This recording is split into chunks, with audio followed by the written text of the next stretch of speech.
came from a woman of Kashmir. World's first bank was launched by her.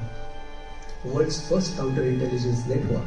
Today the world is run by spies, counterintelligence. Men had no role to play in that. World's first paid army, men had no role to play in that. And all these things, there are 13 such women who had been forgotten. They contributed to the way world works today. And they all happened from Kashmir. There are no stories about them. I wonder, could that be a key to create a gender-neutral society across the country, across the world? Maybe yes, because when we look at our literature, when we look at what our children read in schools, there is no mention of a role model other than a man.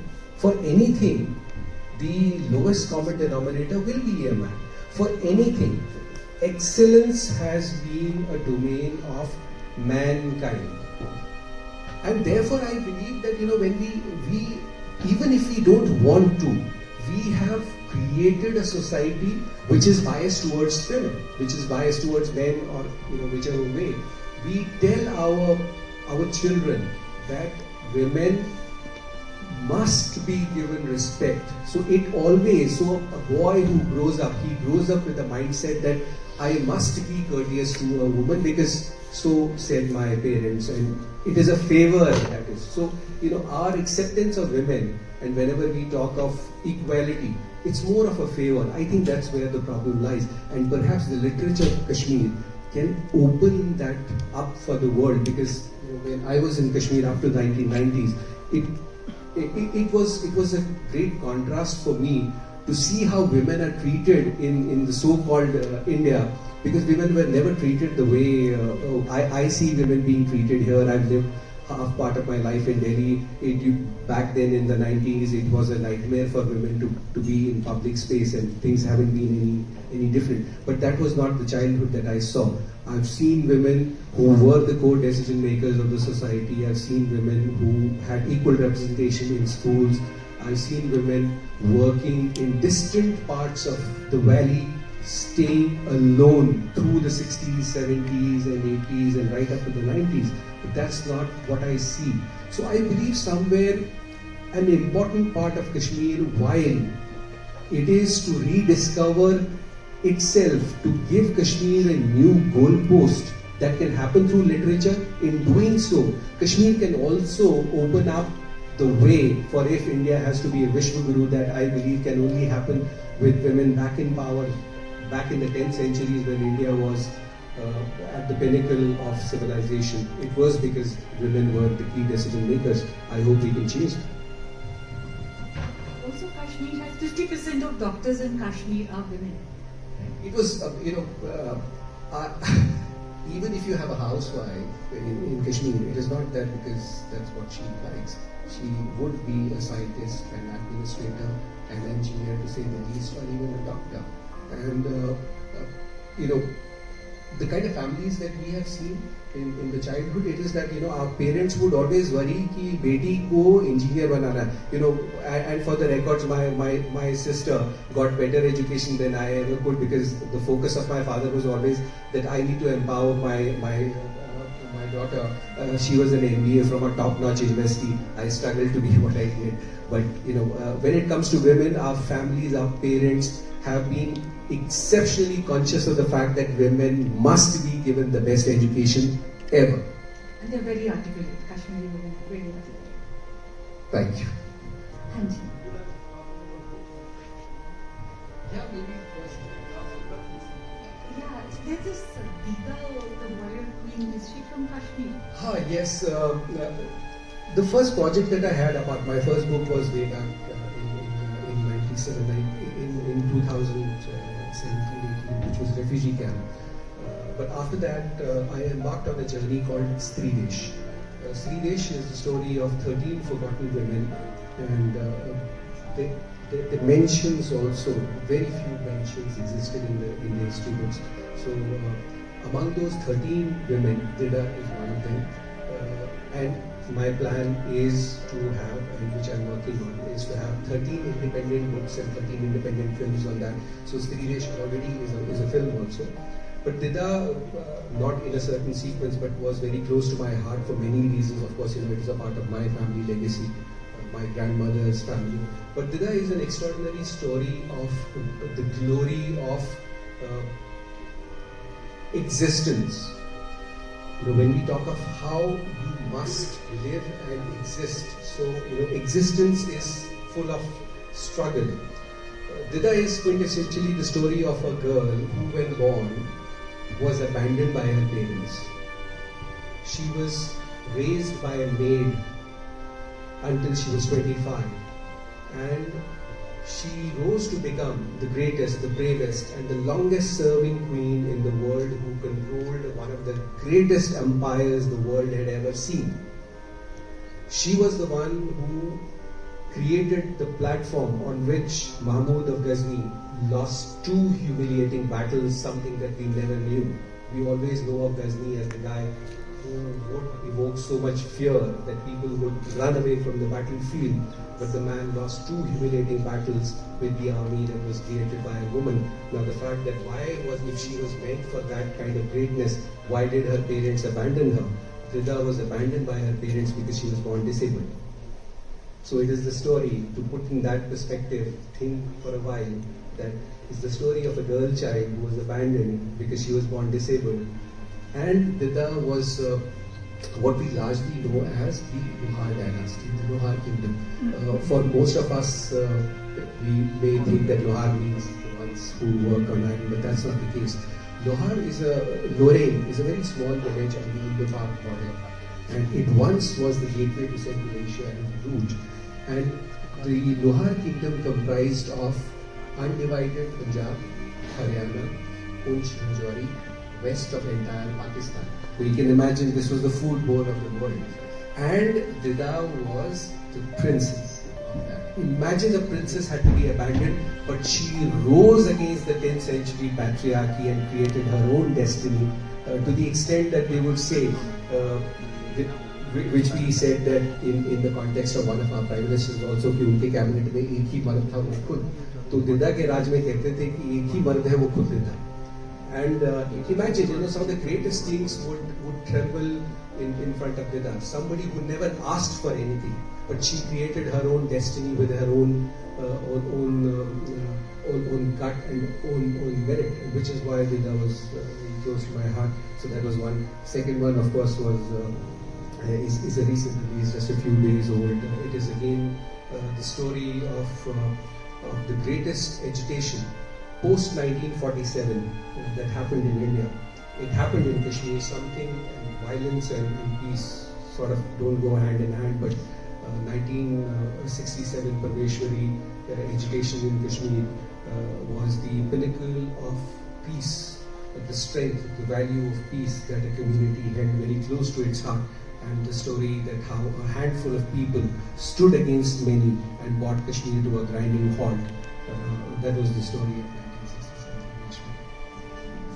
So coming to the present, now we hear of this Naya Kashmir, this Naya Daur in Kashmir. So Linji, I believe you visit Kashmir. You are very frequently, because my colleagues are very fond of you. They know you very well. Basharat was all praised. Yeah. So tell me, how has Kashmir changed in these last 3-4 years? Yeah, after the abrogation, because that's what we are being told, that in 2019 the IV had said that there are no signs of visible development in Kashmir, but I'm told now they are. So how do you view that?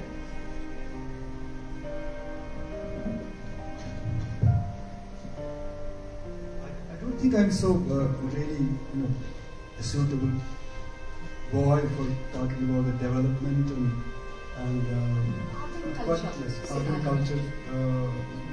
Through that window, we can see Kashmir in a very different light. Things have obviously changed since I was in college and school, and now more or less commercialized, artificial intelligence now. TikToks now, so many things now. एक cinema भी है. It's absolutely now, a complete diffusion of things. But yet, there are these, withheld things. You don't want to let the people really cherish the inner moods and desires. That's where the society is stuck. So that's everywhere. And Kashmir is, of course, politically charged thing. And before I came here, I was making some little kind of notes. It could take me 5 minutes. It would. Can it take some 5 minutes for this? I would like to perform it. Okay. Wonderful.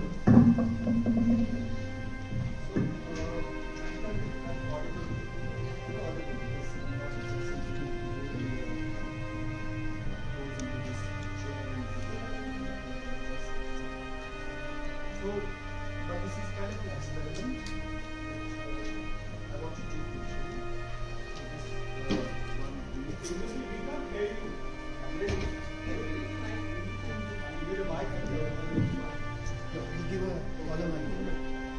This is kind of American question. What's this started? But this is.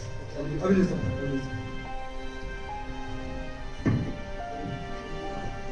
So I'm using this parent. What the parent is basically the final garment. Garment from Kashmir.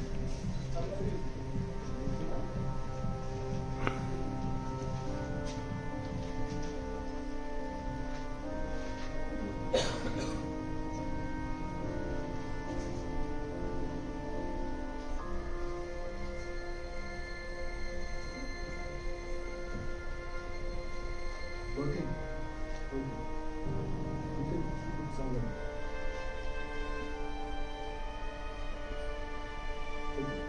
The last minute changes. Okay, so I will basically come to the point where Ashish left. But it will be like a hyperbole, go like this, and that suits my idea of understanding things. A little complicated, so I'm a little bit myself confused, but I also love to confuse people. So speaking aloud. So if I don't speak, that means that somebody is saying me that you speak. So there is silence and the text which says you speak, but I'm not speaking. So when I'm speaking, that means that this is dysfunctional, something like that. So there are always these two aspects of the reality. So I'm taking you through a quote by great philosopher Spinoza. He says that no matter how thin you slice it, there will be always two sides. That's thinking. Anything. Any argument, it will have always two sides. So what are the two sides? So, of course, material has the ghost, and every reality has two sides.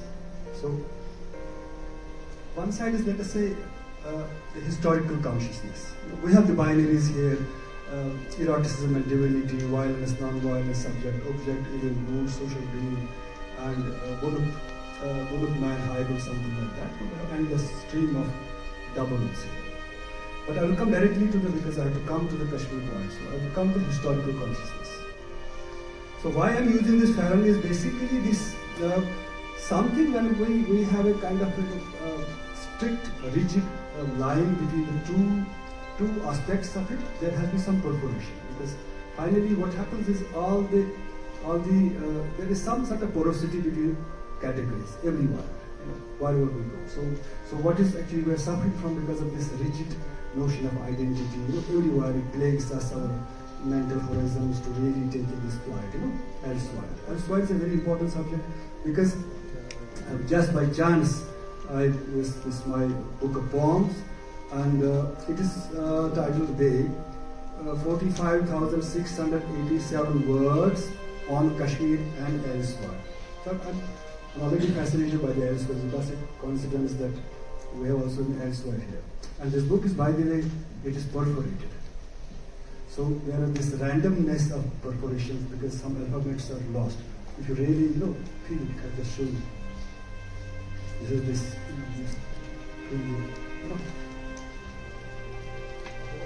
the holes are through the book, So there is this once I printed the book, then to make holes, and then you don't know which alphabets will disappear from the book. So the reader is free to guess what will be the word. If H-E-R, if E-R is disappeared, so it can be his or us. This is how I play with things. Anyway, if there is time, I will read it to you. So now this historical consciousness. Now what happens here is this, what happens usually, because when Ashi was talking about, we have this one aspect of the history, when we take randomly something, Roman period, Ashoka, Gupta, something, we take a chapter from here and develop a kind of a narrative. We're always pre. For example, if we go to some other room and speak on the same subject, obviously we pick up some different period from history and we arrive at different conclusion. That's always there. But I think what I like about this earlier thing, that two sides, is the historical consciousness is, I think that Paleolithic age, then actually the human beings started walking on two legs. Before that we were walking on four legs. So walking on four legs would be absolutely, absolutely stunning now. But now we are quite comfortable. So this walking on two legs is what one more philosopher says, that the two legs are basically, again, why there are two legs. This is Marx and this is Freud. This very profound thing, that because the Deleuze was talking about how you arrived at this idea that you related the two. He said that I saw suddenly why after all human being is walking on two legs. It's a very important thing why I'm talking about, because also the Marxist theoreticians or practitioners always ignore the psychology. Of course the psychology, of course they think, okay, this is something, it's huge dichotomy there. So there's remember these two things, they're always, which pull us apart, but we can do this together. So now the one is historical randomness, we can pick up any word, some narrative, and just present the case, So one can delve into this historical consciousness without actually reading that books the way historians read.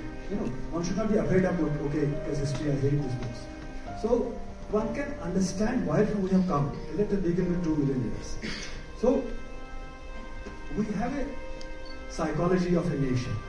It's not only that human beings are plagued by this depression. Sometimes imagine Japan doing Pearl Harbor. Is it, I think, psychological issue, something somewhere of the nation. It's not about the person. There is no logic there, but they did it. So we are doing so many things which don't make sense when we study later on what America did in Vietnam and something. Why we did it? But then when people were there, even after some 50 years of why after there was partition? What was this part? So but then we had a partition. It was a very serious business. And Mr. Radcliffe, who never went out, drew some lines on the paper and said, okay, goodbye, Nankana Sahib is there, and this is here, and so on.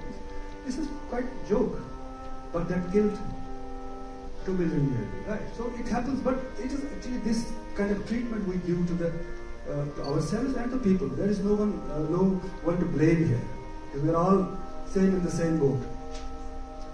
So the other side of this thing. So I will come into the Kashmir history. We don't have a large session. So we again go back to Kashmir when we talk about the history. I love to start with this Paleolithic, Burzahom, stones, earlier cave life. If you're going to the bottom of the hills near Dal Lake, you will still find some big stones there, and there are many ancient relics, ancient primordial, prehistoric things there, even carbon and earlier prehistoric.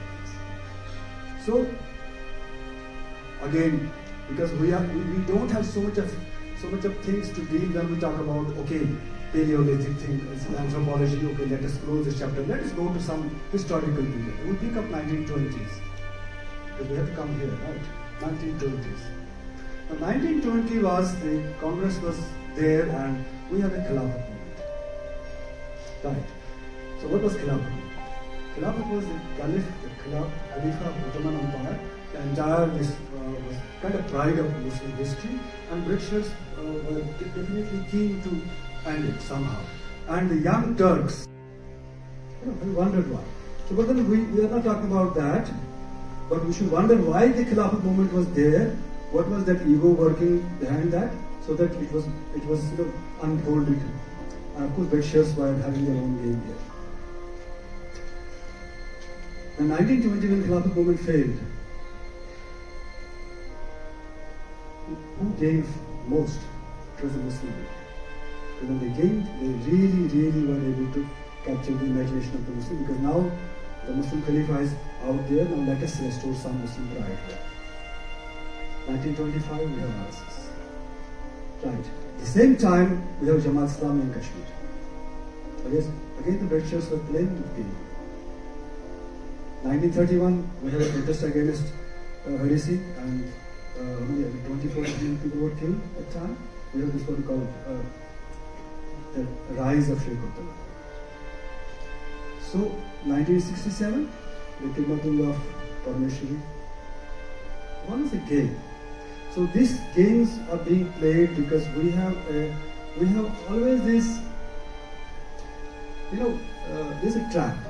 For me, it's a trap, but we all fall into this somehow. Identity is a trap for me, and these, when we randomly pick up historical narratives, all the friends, I have everyone is a friend from both sides. I know them, what they're writing.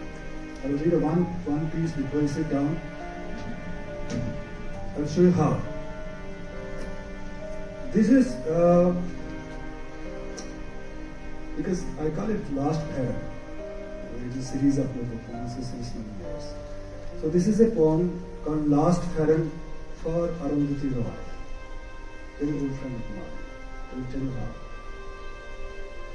From her essay I quote, number 1. Impossible to label as vicious terrorist jihad.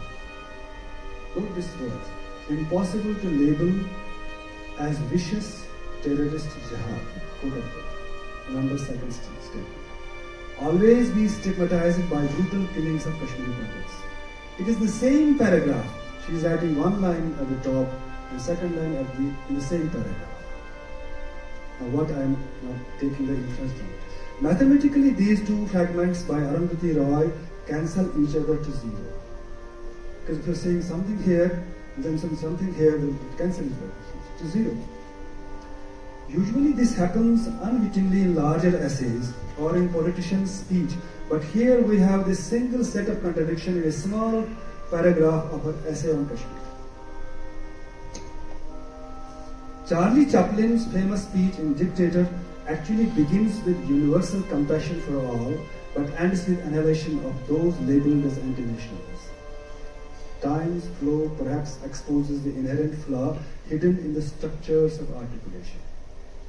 When we articulate, we contradict ourselves. Because it's very dangerous to write a longer poem. It's very dangerous to do a long lecture. Very dangerous. Because the person who's giving forgets that what he has said in the beginning. That's actually Charlie Chaplin's brilliant speech over. Again, I use the quote here. No matter how thin you slice it, there will always be two sides. What is dangling between actual and actualization? I quote from a philosopher. Actual is the fruit on the tree called real.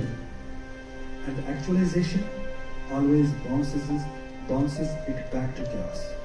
So there's always actual and actualization. Always the two things that we're talking about. We intend something actual, but when we want to actualize it, something changes. So this tension between, you can always have the two sides of it. So what is dangling between actual and actualization?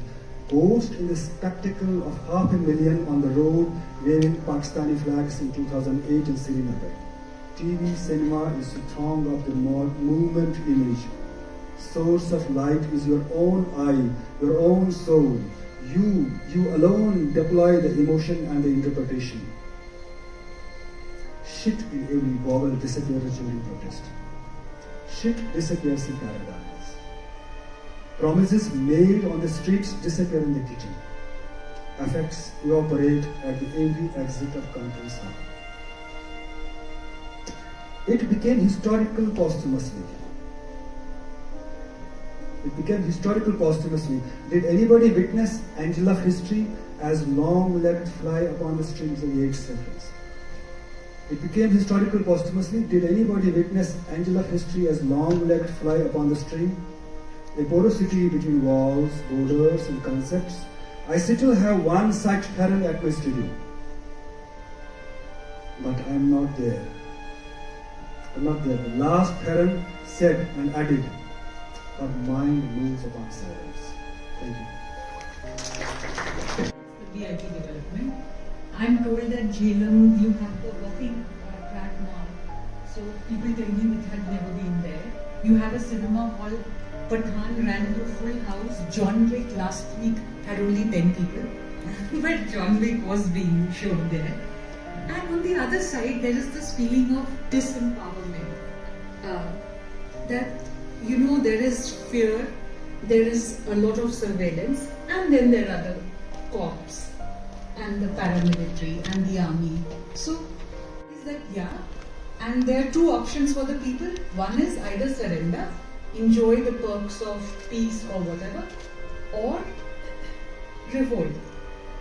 And the worry is that there are a lot of feelings which are not really getting articulated, and if and when the revolt happens, despite the subterranean peace, it will be very violent. How do you view this dichotomy between visible development and invisible resentment?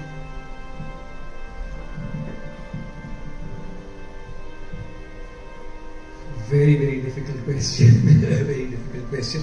But I guess difficult questions have very simple answers. Yes, Kashmir is changing, and because any change needs money. Money is being pumped in. Money has been pumped into Valley. Hard-earned money has gone there, and even now, I think a majority of money is going into political coffers. It's what you see is development again. When people talk of optics of it, there are two things to it. Everything will have two things to it: what is shown and what is not shown. So largely this seems to be a pitch for tourism, and that's one part of it, essential part of it. Of course, there is development in certain sanitized zones, and yes, of course, Dal Lake leads the optics of it. But then larger Kashmir still has issues. It has issues as basic as public health. It has issues as basic as education. It has issues as basic as roads, water, electricity. People still suffer outages for 12 to 16 hours a day. So that is also a part of it. The sad part of development is when you try and do development. Yes, roads have been built. To that extent, yes, but by and large, the biggest problem with Kashmir is too much of everything, which is why development always was never the agenda. You see, there are, if I remember correctly, you would know better, there are about 10 global economic parameters on which there are a couple of articles that I read, some research papers also. Kashmir, if it is not on second or third, you will certainly find Kashmir on number 4 or number 5 in terms of children's health, in terms of women empowerment, in terms of participation in education, per capita income. I think Kashmir on various economic parameters is ahead of even Goa, which has the highest per capita income. The problem with Kashmir was there was too much of wealth which was not obvious, and therefore people in Kashmir are not like the people of perhaps the region that we are sitting here, or maybe Gujarat or Delhi. They've had everything, and therefore when there is a saying that how do you kill a man who is hell-bent on committing suicide? So how do you inspire a person who needs no inspiration? So the first part of the question, yes, there has been development, very specific development, and that too, sadly, my concern is only for optics of it. Behind that optical illusion still lies a very dark dry and a cruel Kashmir that people don't know. And what about Azadi, the slogan that we've all heard of?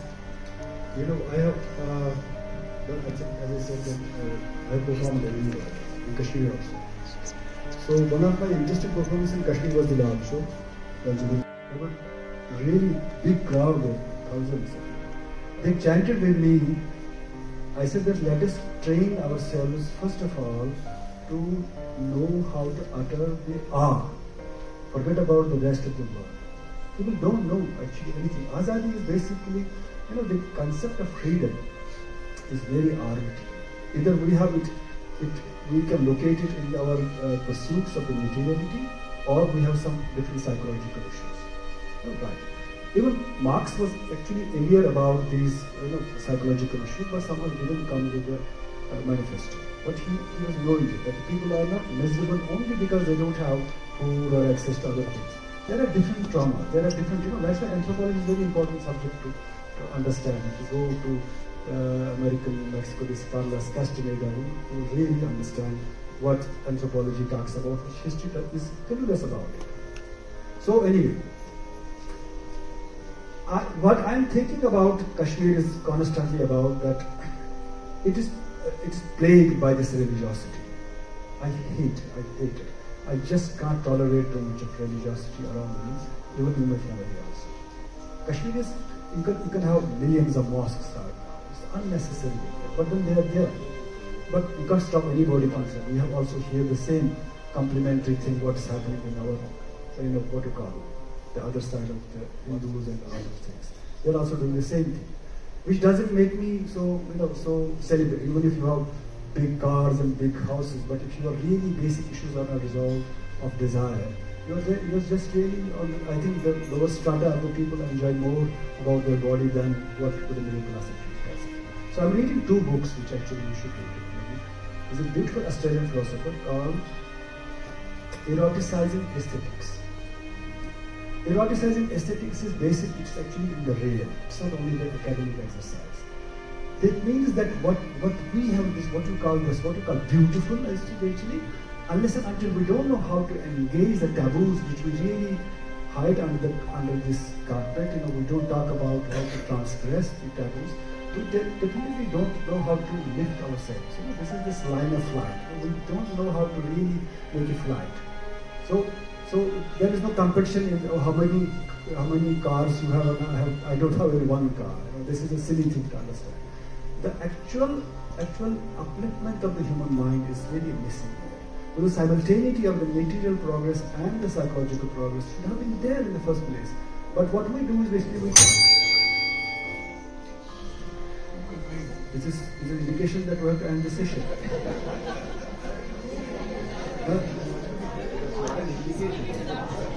We're coming time. Okay, so anyway, this is a beautiful actually reminder of. So number second book, just to conclude it. Number second book I'm reading about an ancient book by George Bataille. It's about the intrinsic relationship between the literature and the evil. You have to read the book and understand literature is not innocent, culture is not innocent. It's better to understand rather than be happy-go-lucky things, okay, we dance and we giggle. No, we mean something very cruel when it comes to the body. But we better deal with it rather than hide it. That's the role of culture. And unless your personal body is not, the polemics of your body is not involved in the celebration of culture, it won't work. Thanks. Thank you so much. And this session won't be complete unless we hear from the audience. It is speak out aloud. So in case you have any questions for our panelists, please go ahead.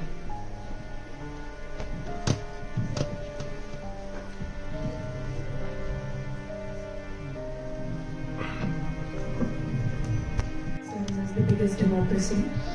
So my question is to Ashish sir. As I am also a Kashmiri Pandit, and so are you. So as we say that India is the biggest democracy, but what about the voting rights of Kashmiri Pandits in Kashmir? I am here doing my job in Chandigarh. My parents live in Jammu. My father is working in Kashmir right now as a teacher. but it's very heartbreaking, and at the same time it's very painful that he has not cast his vote from past 21 years, and still it is going on. And I am being I'm in a profession called journalism. I'm 23-year-old, but I'm not able to cast. I was actually denied to cast my vote because of the constituency disturbance in Kashmir and Jammu, and there is a huge gap which no one is even discussing. So after the abrogation of Article 370, as the central government has done a remarkable job, which is historic and which is welcoming, but what about the voting rights, to be precise, and what is your take on it? Vitasta, I think the rights of minorities in Kashmir ended way back in 1956. That's a time that we don't talk about, and that's a time that people do not know, and that's the time that people have conveniently forgotten. It was the darkest chapter of Indian democracy. 1956 actually saw the official unleashing of the four-pronged strategy of ethnic cleansing in Kashmir. Nowhere in the history of the world has a state officially presided over such demonic tools of persecution of minorities, and your rights ended in 1956. Everything else was presiding over the last rituals right up to the 1990. It's a larger debate, we can take it offline, but what was the other part of the question? No, it was basically that what will be the outcome of, literature? Abrogation of Article 370? No, I see there are two ways to it. One, should Article 370 or any other such article within the Constitution? Actually, I'm really sorry to cut you down. As you spoke about the technical aspect, the technical advancement, there are lots of investments coming in the SQs.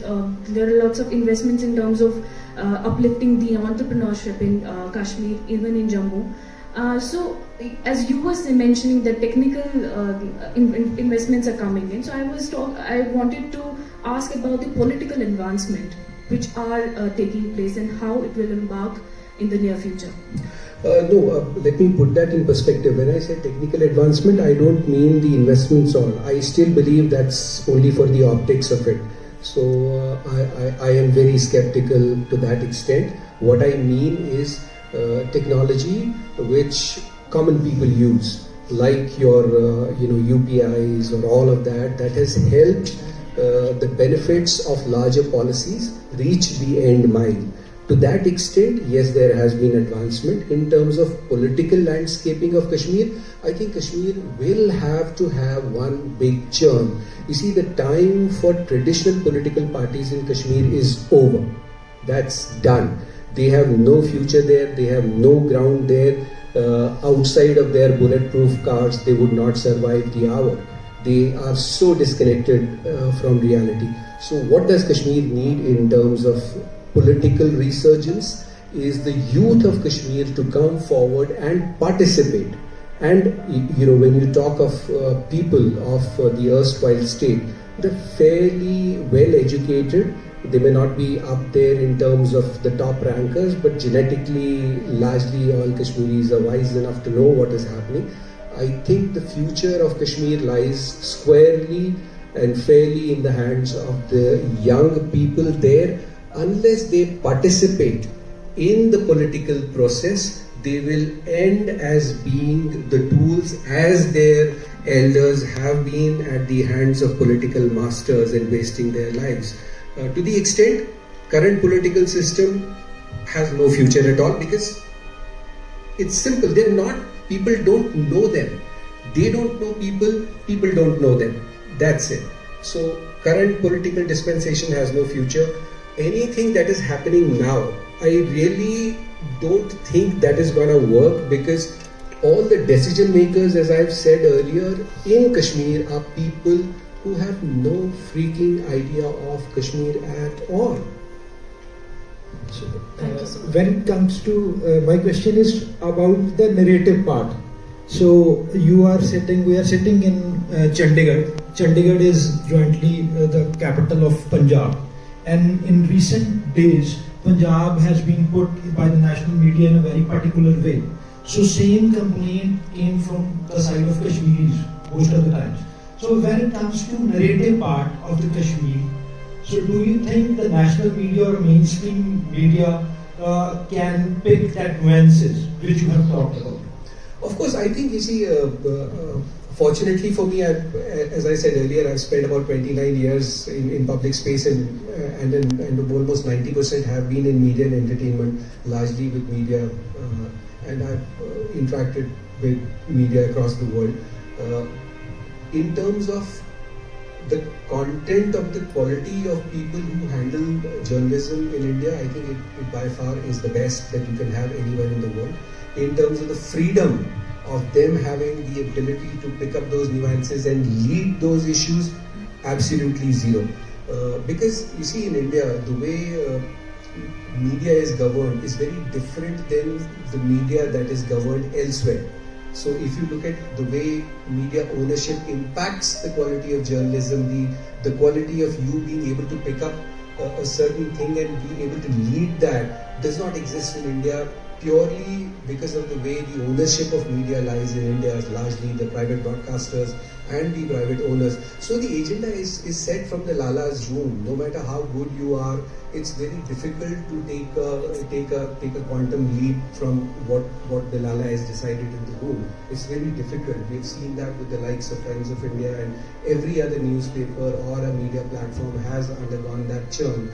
So unless that changes, I've tried, I still am at it. I've been discussing with the PMO in terms of freeing the media at least from the clutches of readership and TRPs if Indian media has to emerge. You see, the joke is, we have the largest contribution in terms of the share of voice that we create, but we still don't have a stellar organization that can stand up and say that we lead the opinion from India. That happens because of TRPs and the readerships and the kind of data that controls the agenda. Unless that changes, it is not a comment on the quality of people. I think I've known people worldwide, and I think the kind of people that we have are head and shoulders above anybody else in the world. But they have their own professional challenges, which I can only hope that there will be a time that all of that will change. My question is for Indo sir. Thank you for your session. Sir, I'm back. Sir, I'm talking from the perspective of a performance artist, and I would like to know, you were talking about perforations and we're talking about disappearances. So I remember when we were at Morning Hills, we were working around Toba Singh. Yeah. And now are you trying to say that the performer should talk about the disappearances while creating the history of performances? So what is the role of a performer while dealing with the conflict? And how does the narrative change in that area? You know what happens usually in art and culture? It cannot be the representative of the whole global thing. It cannot be. So we take one layer of it. Let us say Robert Dixon, Mantu's greatest story. I have performed it many times. I have performed Tikalka Kutta many times. Different in Switzerland, in different cities, different settings, but the essence is the same. So Robert Dixon, I have performed in Morley Hills. Why we did it there? I tell you why. Because if we do Robert Dixon here, I have done it NSD also. So the point is that the actual materiality, the space, speaks as much as the storyline. Because when we do Robert Dixon here, it will be something else. When we do Robert Dixon something on the streets, it will be something else. Because the space changes a lot of things there. So the madman, the mad person is not an aberration.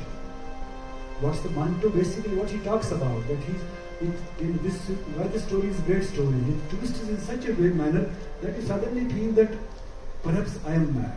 This person is not mad. Because he is talking sense. Because what was the logic behind dividing mad people? So he said that why I am being here or there. So he died on the line. It's one of the greatest stories. So to think always that I am dealing the subject matter while I am retaining my sanity and the mad person is over there as an actor, no, it's not going to work. unless and until you enter the madness of the person, you have to create that abstraction in your body. You have to think about that. The beautiful quote from the same philosopher is that the body will never tell you how much it is capable of. Never tell you. Body is unpredictable phenomenon. That's why I like this philosopher Spinoza. He talks about the God is the substance. He doesn't take it. That's why Einstein also loves about it. So this intense madness which is located in the body as an earth force can be found in robotics. So it's not only the political layering of the story, but somehow when you play it, you feel the transformation of your own self. So this is very important about art and culture in general. That's why I said art and culture is not innocent. It's not that, okay, I am telling you something very pure and then the world that's impure. No, this is a huge, imbrication takes place between the good and the evil at numerous levels. So universal libido is not only controlled by the morality is out there. They are controlled by our own drives, either they are hidden or they are expressed. This is very simple thing. So art and culture also falls in the devices somewhere. Art and culture is not something that exclusively some specialist domain. Each one of us is entitled to be an artist. And that's what a wonderful Joseph Beuys told, that everybody is an artist. Why is he saying it? Because he puts that everybody in the anthropological window. If we are able to say that we are artists, then no matter how many errors we do, we own it and that's our life. Art is not actually polishing out the item for a production. No, not sorry. I'm not a capitalism. Neither I am a religionist, neither I am a capitalism. I love this little bit of madness and the sensorial of the human being. The touch of it, the brushing, the tension between the individuals. Rather, I think I would comfort with the smaller communities rather than huge crowds. I think that should answer your question. Thank you so much. Just one last question. Okay.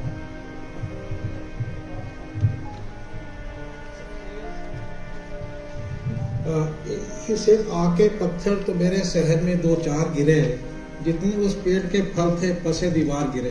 This is I want to say about the development in Kashmir. बस पत्थर तो है, पर फल किसी और को मिल रहे हैं वहाँ के. Thank you so much. Thank you so much, and thanks for being so patient, Sukant. We really ran out of time, but a wonderful session. And I think the biggest takeaway here is that there are always two sides to a coin. Increasingly, we are becoming more ready.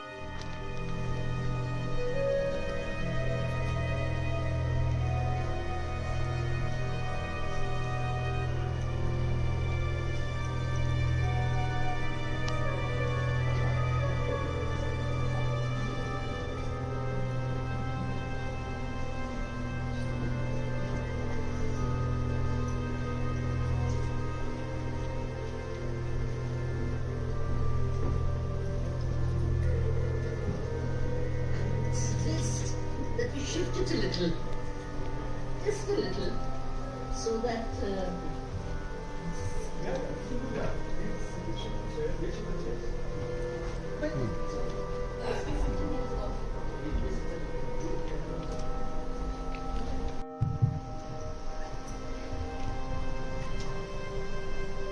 it is a great pleasure to be sitting with some of the greats of our time.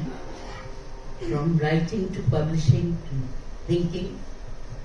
And you see, first when I heard Indian literature, that time I was not told that he was afraid of Indian literature, I got a little worried, I said, because when we talk of anything Indian in these times, we have to go back to either myth, we have to go to ancient times or medieval times, to justify that it is Indian. And I said, what will I say? So I was thinking of, the only scripture which my mother got me was a popular Gita from the sector 23 Mandir. So I said, can I remember a line, which I could utter here? And I did. Sanjay Kahe, Suno Dhritarashtra, Fateh Khadi Mahabade Haar, Jaha Bila Aisa Sanjog, Arjun Ka Dhanush Krishna Ka Yog. But soon I realized that it is not medieval or ancient. We are talking of here and now, we are talking of languages, we are talking about what is being written and across Indian languages, including English, which is now, of course, an Indian language for us. I'll start with Ravi Singh as the publisher, who's, as Sukant said, Penguin, then co-founder of Aleph, and now with Speaking Tiger, to describe the very vibrant literary scene and Indian literature across languages, and how it has changed in the past 2 or more decades. Have there been changes? His novel, O.V. Vijayan's, of course, he translated it himself. Legends of Kazakh. That was, that was a very major work at that time. Columnist Heather's was Aaka Darya and the others. And I still think two, according to me, I mean, I don't know that much, but two of the best translations that you can read of Indian works in other languages other than English. And I'm glad you said that, because these days it has become, for me, almost a kind of a mission to keep saying English is also an Indian language. Because, there is a new hierarchy that's developing, but, which we can talk about later. But anyway, so in English there are 2 works, and one of the translations was of Shankar's Chaurangi, and the translator is sitting here, and that was, that revolutionized the place of translations in Indian English publishing. It became a bestseller, and it's a fantastic translation. It's a fantastic, of course, I'm sure individual too haven't read it. That was one, and before that there were 2 actually translations by Gillian Wright, and I'll just talk about one, which is her translation of Srilal Shukla's Raat Darbari. Brilliant work. I read that, and then I went back and read the Hindi. So so these things were happening even in the 90s, late 80s, some of that had happened in the 70s. But the market was smaller, the resources perhaps were not, were not available, and therefore, to the extent that it's happening now, it couldn't happen then. So that's one change that I see. The diversity has increased, which is very, very welcome. And the other thing, of course, is, which we at the time can talk about, because it's my pet thing these days, is that while it is lovely, it's great, and I endorse it, there's a new hierarchy that's being developed, and you cannot replace one hierarchy with another. So I just keep saying that. And as you were saying, of course, I think what might be even more rewarding is if more translations happen from, without English or Hindi being the medium. Exactly. So directly from Punjabi to Assamese, from Tamil to Odia. This privileging of English and Hindi continues, but also there's a new privileging of what is authentic, because I write in this language that for my experience is more authentic. I think that's happening too, which to me is not a great development. But that's the only negative I can think of. Everything else I think is great. Ravi, I agree with you. Efforts were always there. And in the absence of translators, we had friends translating each other. Krishna Baldev had translated Nirmal Verma. But these things were few. Translation has emerged as a major discipline, and we have writers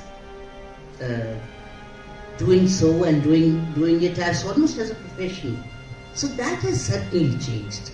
The translation has become prominent, and otherwise the feeling was that translated works, of course, there was also a feeling that translation takes away, which is always there, and of course it may be taking away, it may be adding some more. I'll come to it when I come to Arunava.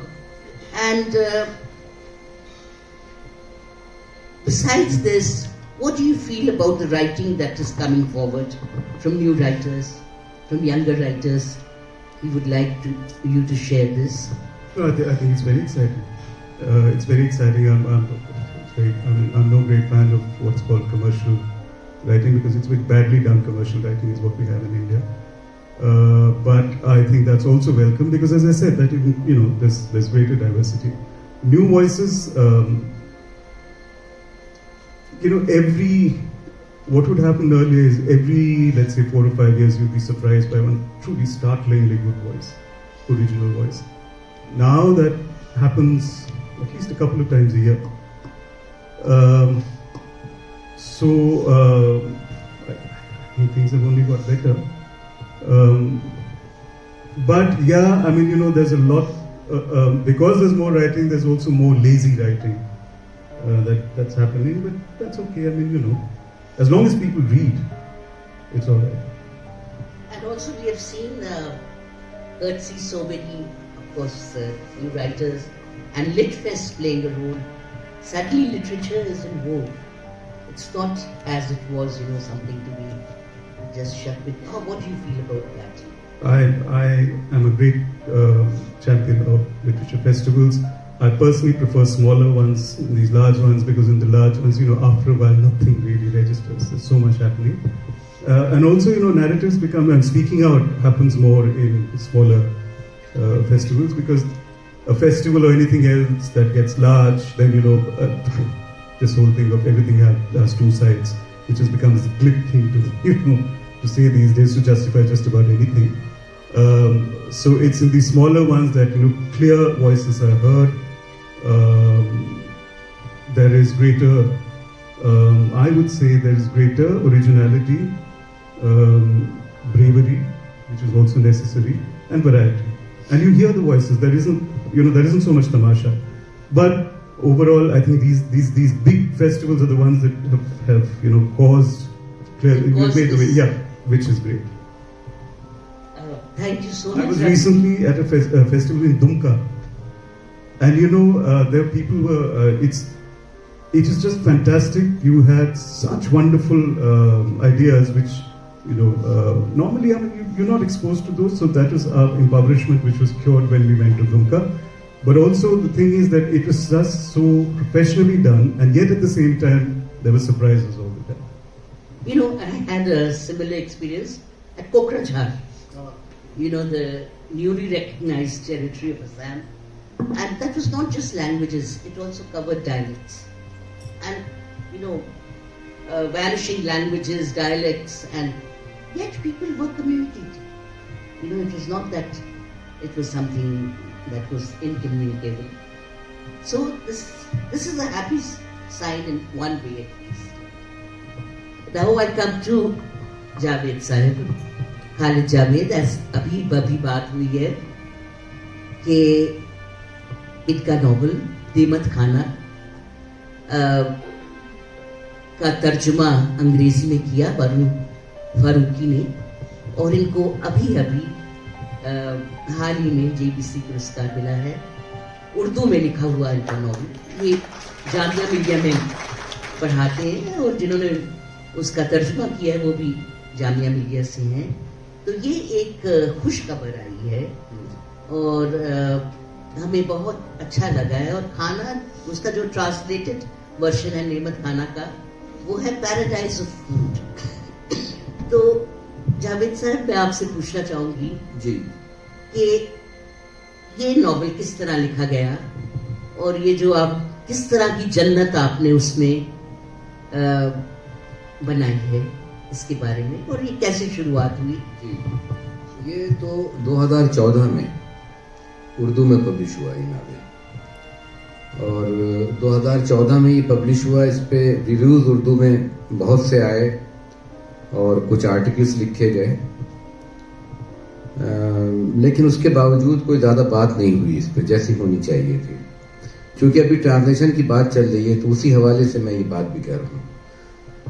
फिर शमसुल अमान फारूकी साहब, जो हमारे, मेरा ख्याल है कि ये Indian languages में उनका बड़ा मुकाम और बहुत बड़े क्रिटिक हैं, वो सिर्फ उर्दू ही के नहीं, तो उनको कुछ उसको पढ़ के लगा कि अगर इसका ट्रांसलेशन इंग्लिश में हो या किसी और यूरोपियन लैंग्वेज में हो, मीन्स फ्रेंच की भी बात उन्होंने की थी, अब तो हो रहा है फ्रेंच में, तो उन्होंने कहा कि तब कुछ बात बनेगी इसकी, क्योंकि ये जो उर्दू का जो ट्रेडिशन है उससे बिल्कुल अलग है ये नावल। मतलब जिस तरह का लिखा जाता रहा है, ये डिस्टर्ब बहुत करता है, डिस्गस्टिंग बहुत है। तो उनकी बेटी जो थी वो बारा फारूकी, तो उन्होंने कहा कि भाई बेहतर ये है इसको तुम ही देखो।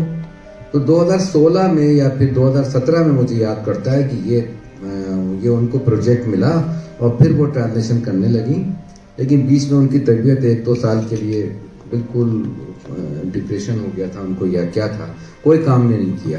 तो होते होते ही 2022 में जाके कंप्लीट हुआ। और जैसा कि मैं एक जुगलबंदी मानता हूँ इसको, कि ट्रांसलेटर को और जो राइटर के बीच में अगर वो जुगलबंदी हो जाए, अगर वो दूर दूर हो तो ज़रा सा मुश्किल होता होगा, लेकिन चूंकि हम एक ही कैंपस में थे, मैं जामिया में उर्दू में था और वो इंग्लिश में थे, तो दोनों के बीच में एक दीवार थी। तो हम लोग साथ साथ निकल आते थे कभी कभी और चाय पीने के लिए कैंटीन में बैठ गए या पार्क में बैठ गए, तो वो बीच बीच में कुछ डाउट्स उनको होते थे, जिसको कि मैं उनके बारे में सोचता था, कुछ मशवरे देता था उनको, वो मुझसे कॉन्ट्रडिक्ट करती थी कभी कभी। तो इस तरह से ये सिलसिला पूरा चलता है। तो बहुत दिलचस्प था, एक तरह की जुगलबंदी थी ये। और मैं ये मानता हूँ कहीं कि 100% ट्रांसलेशन तो किसी चीज़ का हो नहीं सकता, वो तो इम्पॉसिबल है, मतलब वो है ही इम्पॉसिबल, हो ही नहीं सकता ट्रांसलेशन 100%। लेकिन हमें ये मालूम है कि जो कुछ भी एक खराब से खराब ट्रांसलेशन में भी जो कुछ छन के आ जाता है, जो एसेंस हो जाता है, मैंने अपनी जिंदगी में उसी से काम चलाया है। दोस्तोयेव्स्की के ट्रांसलेशन पढ़ पढ़ के मैंने लिखना सीखा, हिंदी में और उर्दू में। अब वो राधिका पब्लिकेशंस के, शायद आप लोग जो कि 1960 की पैदाइश हो यहाँ कोई, तो वो देखेगा कि राधिका पब्लिकेशन छापता था और उनके अक्सर नाम भी नहीं होते थे कि ये किसका ट्रांसलेशन किया, लेकिन हमें अपनी मतलब की चीज कहीं ना कहीं मिल जाती थी। वो जो लिटरेरीनेस होती है या जो एक मतलब एसेंस होता है कहीं, वो शब्दों में से छलक के आता है। और विटगेन्स्टाइन की थ्योरी को अगर हम कहें तो हम ये कहेंगे कि जब लैंग्वेज जो है कुछ नहीं कह पाती है तो वो डिस्प्ले कर देती है अपने आप को। तो जो picture theory of the language है, मुझे लगता है कि अगर रीडर आप अच्छे हैं, या ये कहना चाहिए कि मतलब वो आपके अंदर आज के दौर के हिसाब से कहूँ तो वो सॉफ्टवेयर है आपके अंदर, वरना डाउनलोड ही नहीं होगा, वो सॉफ्टवेयर डाउनलोड ही नहीं हो सकता। तो ये मेरा मानना है कि ट्रांसलेशन में मीनिंग शायद इतने अहम नहीं होते, मीनिंग इतने इंपॉर्टेंट नहीं है जितना कि मीनिंग तक पहुंचाने वाले रास्ते होते हैं। बहुत अच्छे। क्योंकि वो जो रास्ते होते हैं वो बड़े कल्चरली रूटेड होते हैं, बड़ा उसके अंदर वो बड़े अंधेरे रास्ते होते हैं वो, क्योंकि वो पूरी राइटर की अपनी जो कहना चाहिए कि क्रिएटिविटी होती है उसमें, वो उसी में होती है, उन्हीं रास्तों में होती है। वो मीनिंग में या थीम में या प्लॉट में या सब्जेक्ट में तो होती नहीं। इसीलिए कोई स्टाइल क्यों एक यूनिक स्टाइल बन जाता है, कब कोई स्टाइल नहीं बनता है यूनिक स्टाइल। इस दुनिया में हजारों, हम कोई भी नई बात हमारे पास कहने के लिए नहीं है, वही बात है, दोहराए जा रहे हैं, बस दोहराने के ढंग अलग हो जाते हैं। सारी क्रिएटिविटी इसी नुक्ते में होती है। तो मुझे लगता है कि उस तक रास्तों तक पहुंचाने में बारा फारूकी की अगर मैं बात कहूँ तो चूंकि वो उस कल्चर से वाकिफ थी।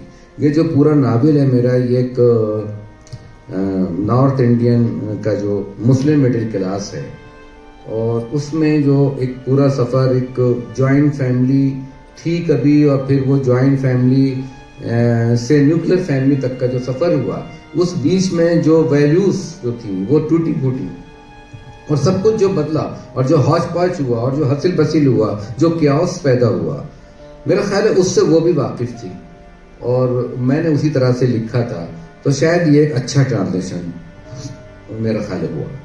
और इसमें जो आपने किरदार दिया है, जो कहानी सुनाता है हफीजुद्दीन मोहम्मद बाबर, और उसको गुड्डू मियां का नाम जी, वो इलियास गुड्डू। तो ये किरदार आपने कैसे चुना कि जो ये पूरी एक डिके की कहानी, चेन की कहानी, इस तरह बताए तो? हाँ, तो देखिए, पता नहीं मेरे शायद कोई भी राइटर हो, इसमें मैं क्या, कोई भी जो राइटर होता है और खासतौर से फिक्शन राइटर, तो उसके सबकॉन्शियस में बहुत सी मेमोरीज होती हैं बचपन से लेके और अब तक, और वो मेमोरी जाहिर उसकी अपनी ना होके उसको परसीव करता है। वो कुछ ऐसे तजुर्बे होते हैं जो कि उसके अपने तजुर्बे नहीं हैं, उसके अपने भी होते हैं, और कुछ ऐसे होते हैं जो कि घर में नानी क्या कहती हैं और दादी क्या कहती हैं।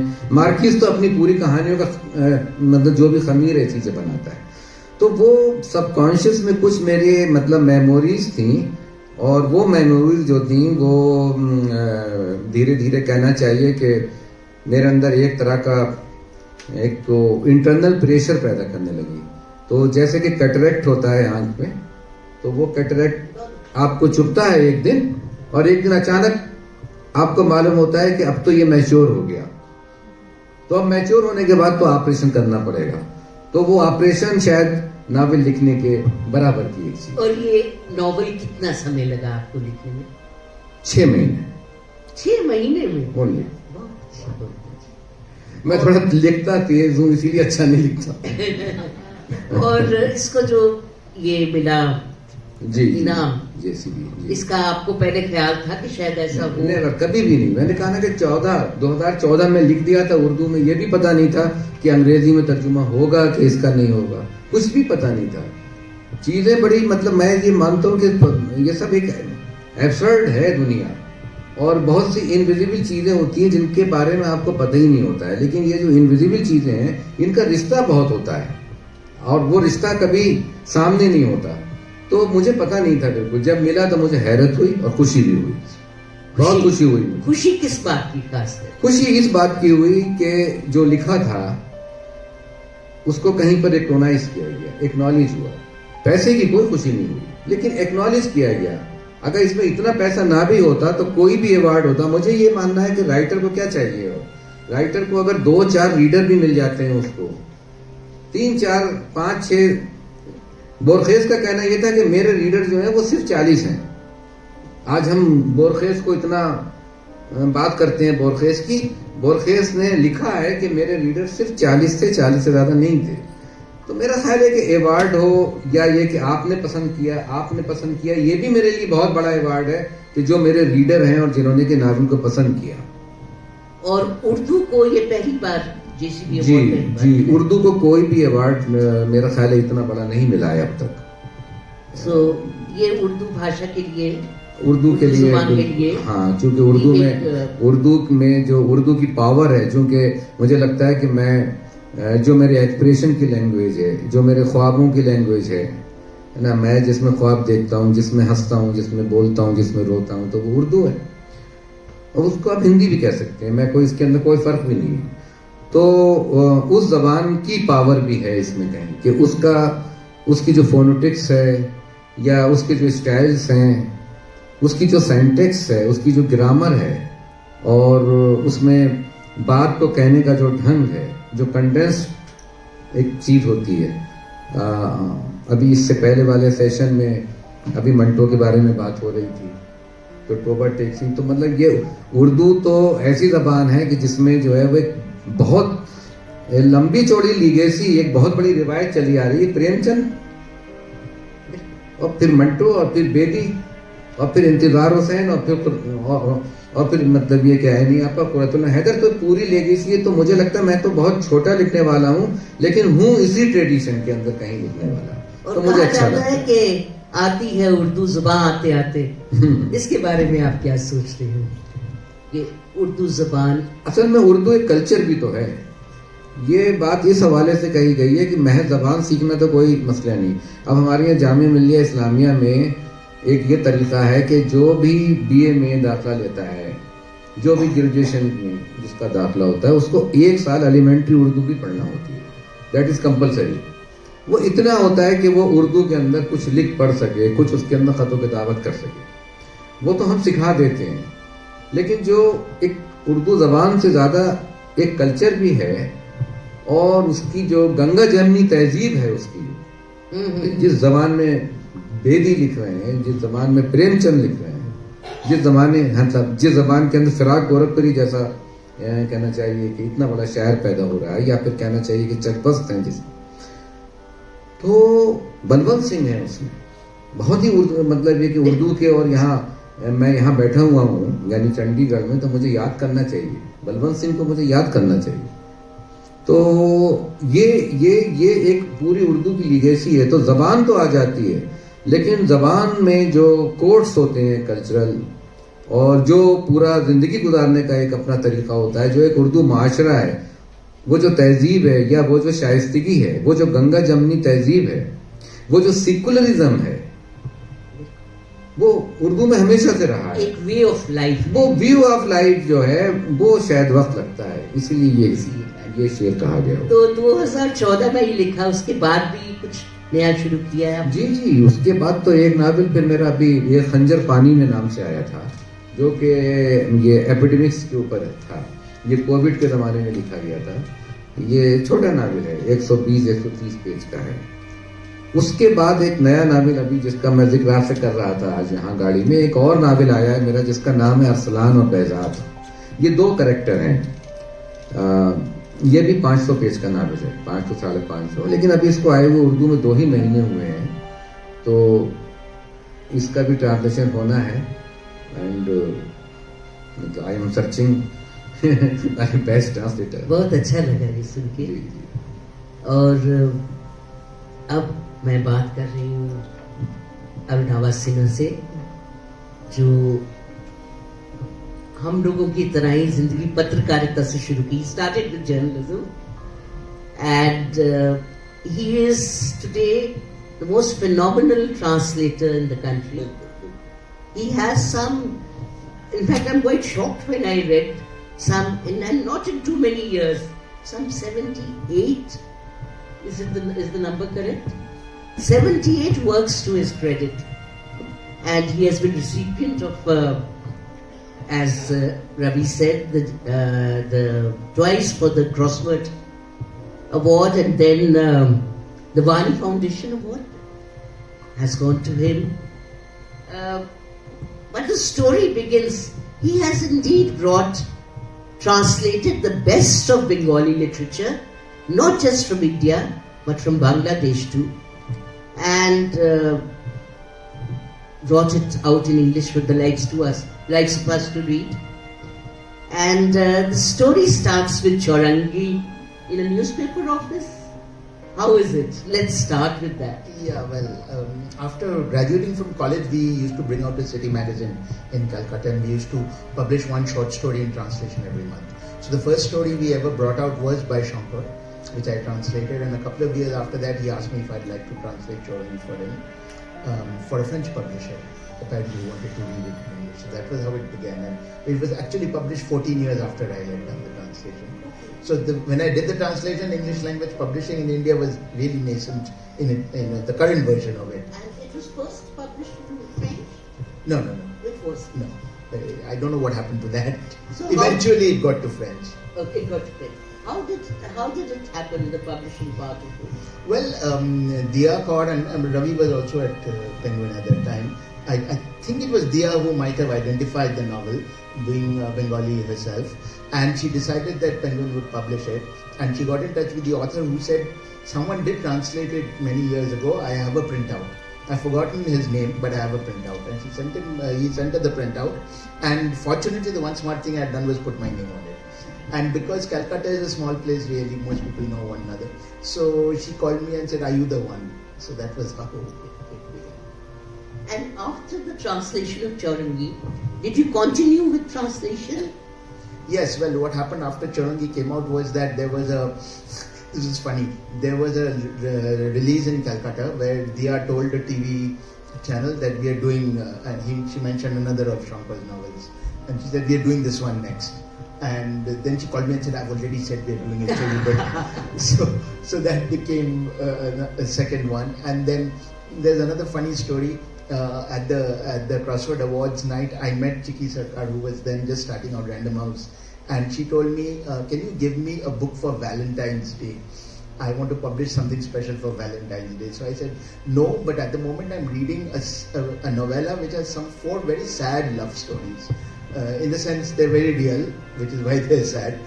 But so she said, will you let me read one of them? So I said, sure. I sent her one. And then she said, yeah, you're right. This isn't exactly what you want people to read on Valentine's Day. I said, fair. But then she called back a week later and said, I read this short story by F. Scott Fitzgerald called Burnish Box Hai, and I want to publish this book. So 3 is a trend, like they say in journalism.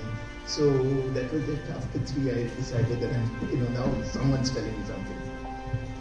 And did the first translation that you did of Charangi, it happened naturally, or you had some training in translation, or you had studied translation as nothing. As they say, No, it was like spontaneous. It's like home singing. That's what it was.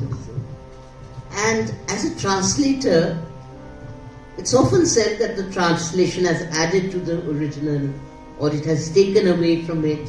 What is your feeling as a translator?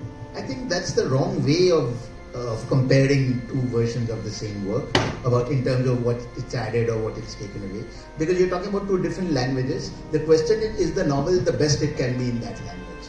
So if Charangi is the best it can be in Bangla, is the English version the best it can be in English?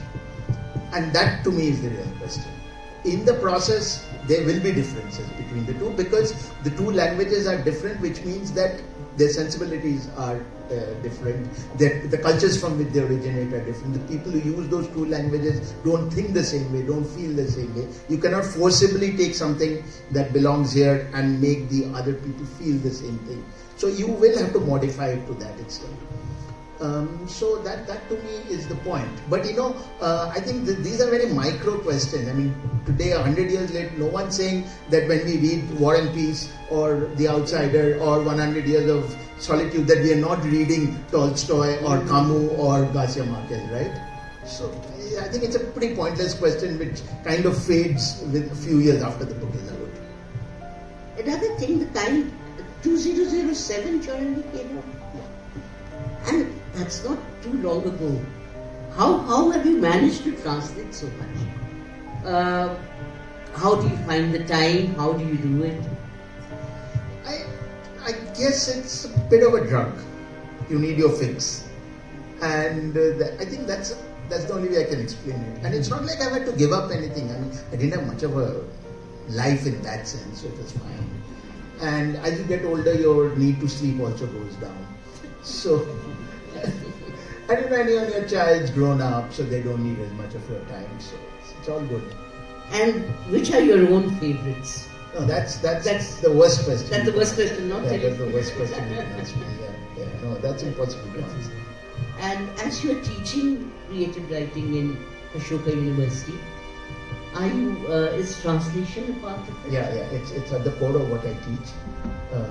But what I teach, interestingly, is I've discovered that you cannot teach someone to translate. You can do 2 or 3 things. One, you can teach them to love the whole business of translating, or nudge them towards loving translation.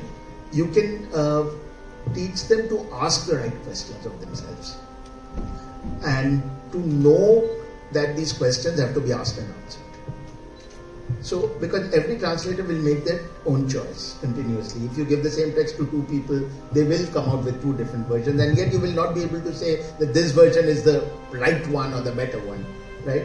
Danny Hahn runs this beautiful thing called a translation slam, where he gives a passage to 2 translators who work from the same language, and then he reads them out in front of an audience, and then he starts throwing questions at them, asking why this, why not that, and so on. So it's all about choices, and what's important is you know why you made a particular choice, and whether there could have been a different or a better choice.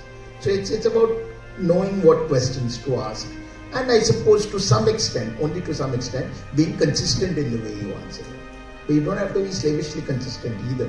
You can solve the same puzzle in 2 different ways depending on the context and the writer and yourself. One question for you as well as Ravi.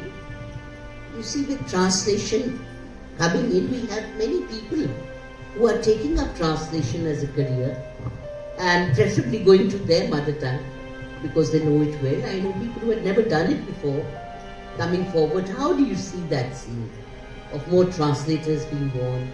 It's fantastic. I mean, it's the best thing that could have happened, right? We keep using this term Indian literature, but there's really no such thing. The best term you can use is perhaps the literatures of India, right? And if we consider ourselves a nation, then it is necessary for us to further democracy to be able to read one another's literatures. And the reason I say it's more important to read one another's literatures than even to watch one another's films or listen to one another talk is that literature is history. Literature captures much more in terms of time, and it lasts much longer. In fact, it is the only form of art, maybe other than art itself, as in paintings and so on, that has the longest life. And it is actually a joke that there are so many people today who rail against literature, who rail against writers, who rail against books, not realizing, including politicians of all hues, of all kinds, not realizing that they will be dead and gone, but the books will live on. I mean, they're the only thing that will survive. You will remember the poet, you will not remember the politician. And so, the more people there are who can take the words of the poets and the writers to people across geographies, across histories, across cultures, the better it is. And, translation is the most intimate form of reading. And Gayatri Chakrabarti Spivak said this, but she articulated what all translators feel. So, the more translators there are, the more readers there are. And, very core readers who are then taking their reading out to other people. So, it's fantastic. In fact, I'm going to take 2 minutes here to point out something. And this is true not just for translators, but for authors as well. Which is that the publishing system, the way it has emerged in India, and publishers are not to be blamed for this, has come up in an economic framework which does not ensure that the writer, and by extension the translator and others, but let's talk about the writer, can make a living of it. Imagine if a film hero were told by the producer, you to keep your day job, just come and act at night. Would that have worked? It would not have worked, right? Imagine a musician being told, you do your stuff during the day, weekends mein aap music bana lo, because we can only pay you so much. But this is how literature survives, and it's not the publisher's fault, because this is the framework that has somehow been thrust upon publishers as well. Right? Publishers have to operate within those limitations, and that's because overall as a society we have failed to give literature its due. We have pushed it away. People say things like, I don't have the time to read a book. Nobody says I don't have the time to watch a film. Nobody says I don't have the time to eat dinner.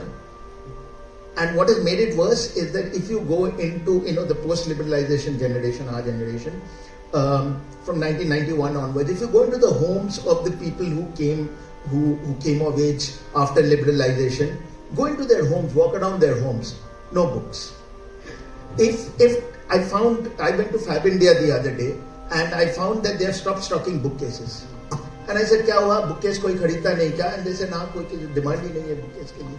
So, today's kids are growing up without books at home. How are they ever going to have the habit? And it's gone. And once an entire generation grows up without reading, it's never going to come back. And this is what we as a society have done. And we like to revile the West, and we like to talk about their colonial background, but they value literature. And that is why we writers and publishers are so keen to be published and to win accolades in the West, and why Gitanjali Shri's wonderful book, when it wins the International Booker, there is such a sensation, to the point where its sales apparently now count for 65% of the sales of translated books in the past 12 months. One book. Okay, why? Because it has won a fantastic prize in the West. Something wrong there, right? Ghar ka murgi dal barabar. And what you said about, an architect told me that bookshelves are out of architecture for houses, homes. No one has bookshelves now. Taking from what Arunava has said and Ravi about, how the compensations to writers or translators and the publishing industry, what would you like to add? I'd like to add what he's already said, Arunava. There are publishers and there are publishers, and when I was publisher, Penguin, and today I earn less than half of what I used to 12 years ago. So why? Because the organization that we've started, we try to do something, which doesn't mean that I'm poor. By no means am I poor, but it's just that you're just comparing. But now that is thought of as a weird thing to do and a kind of a failure. So it is this narrative of what is successful and how much of what is needed for you to be, successful, and I think that's what's determining this. So people have a lot of money, and or those who don't want to have a lot of money, it's not just money, gadgets, whatever they need to buy, a certain lifestyle, and a lot of their time goes in that, which is why nobody has the time. But then what comes with that lifestyle? So barista or what are these other things? Something called blue tokai, etc. They go there, and you have 2 cups of coffee. You ended up spending about 1,000 rupees. And then they say, "Yaar, ye kitab to bahut mehengi hai, 500 rupees ki." So, and that's, I don't understand that they say this is expensive, but what are you doing? I mean, you piss it out. You've had 2 cups of coffee, 1,000 rupees you spend, but एक किताब जो आपके साथ 10-20 साल रहेगी, वो महंगी है.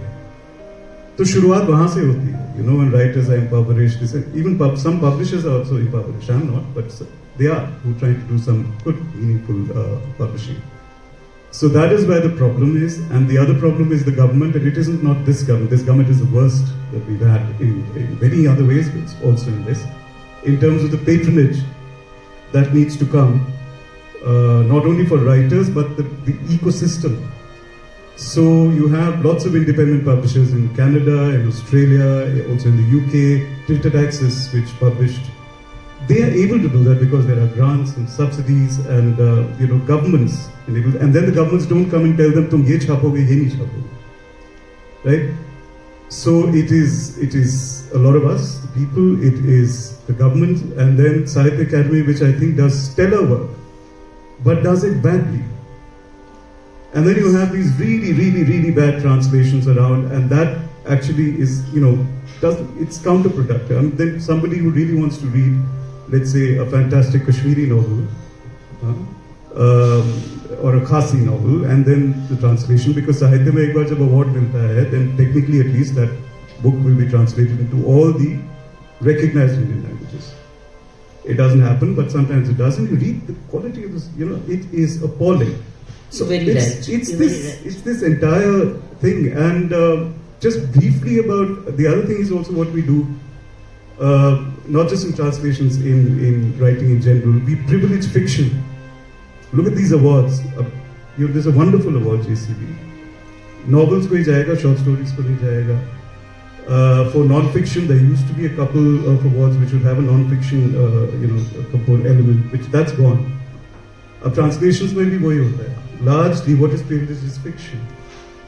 And I, just to give you one example, Baluta, this memoir, Dalit writer, he wrote this, I think, in the 1950s. Finally, it was translated by Jerry Pinto when we started speaking Tiger, one of our first books, so this was back in 2014, and it is his memoir. It just opened my world, when you read it, because a kind of a Bombay which I had never known. It is vibrant, it's cosmopolitan, it is, vigorous living happening there, but it's happening in parts of Bombay which people don't know about.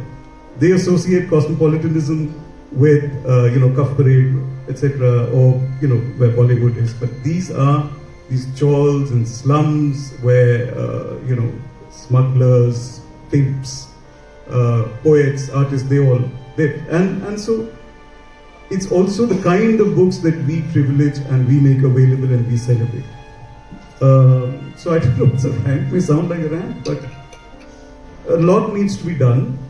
But then, there's the writer there's the translator, and he's not just a translator, he's enabling, he's actually, translation funds also from him, from others, they come and that enable, so translation can become viable. All of that is needed. We just need to create that system, and it will not be done by the government. So not any government, not in India. So let's just get together and do that. I hope Khalid Javed sahab ki kitab bahar hai. I hope यहाँ पे जो आप बैठे हैं खरीदिए उसे पढ़िए. Very well said, Ravi, and it has been a wonderful session. Before I go, ask the audience to come and ask the speakers whatever they want to. I would like to thank the three participants, Javed Sahib, Arunava Sinha, Ravi Singh, for this wonderful conversation, and also to Elsewhere. And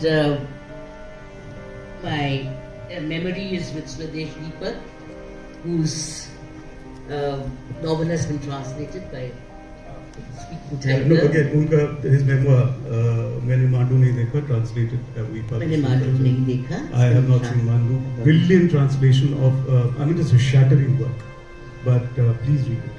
So I thank you for that novel from Parul and Sukant also.